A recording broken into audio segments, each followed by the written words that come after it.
இன்றே டவுன்லோட் செய்து உங்கள் ஃபேவரட் ஷோக்களை என்ஜாய் பண்ணுங்க. சார் இவர்தான் கிருபா.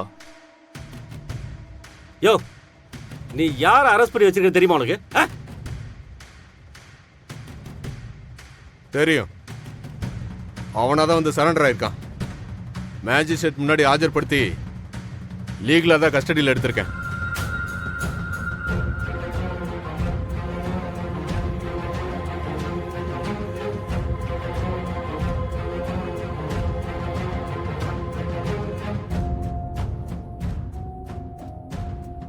என்னடா அது?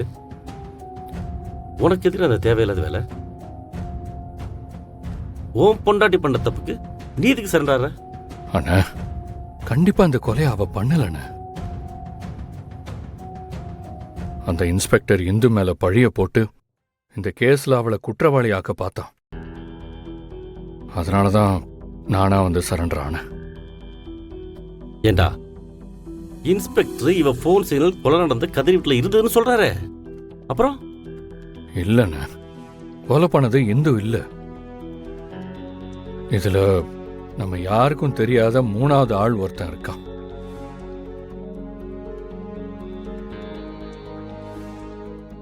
அவன் தான் இந்த கொலையை பண்ணிருக்கான். அவன் யாருன்னு கண்டுபிடிக்கணும். அண்ணா, இந்து நிச்சயமா அவனை கண்டுபிடிப்பா.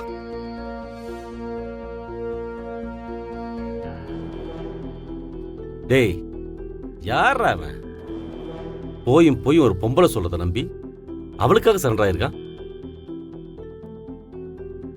கொலைகாரனை கண்டுபிடிக்க அவன சிபிஐயா சிஐடியா? அண்ணா, அவ என்ன வெளியே எடுக்கலன்னா என்ன? அதான் நீங்கெல்லாம் இருக்கீங்கல்ல, எப்படியாவது என்ன வெளியே கொண்டு வந்துருவீங்கன்னு எனக்கு நம்பிக்கை இருக்குண்ணே. அதனாலதான் நான் தைரியமா சரண்டர் ஆனேன். சரி, நான் இன்ஸ்பெக்டர்கிட்ட பேசி பார்க்குறேன். சரிங்கண்ணா.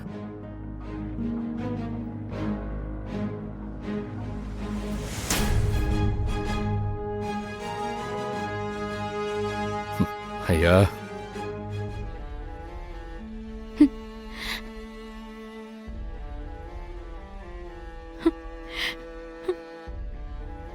உனக்கு கஷ்டம் எதுவும் இல்லையே? ஐயா, அப்படியெல்லாம் எதுவுமே இல்லையா.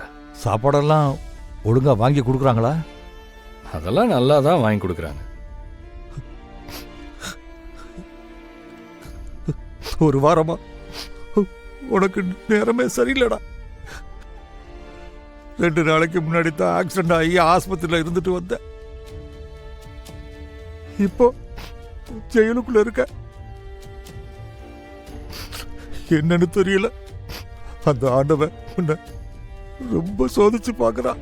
ஐயா, இது ஒரு சின்ன விஷயம்தான். கூடிய சீக்கிரம் வெளியே வந்துடுவேன். நீங்க ஃபீல் பண்ணாதீங்க. மடி சித்ரா, அண்ணே, கூட்டிட்டு போ.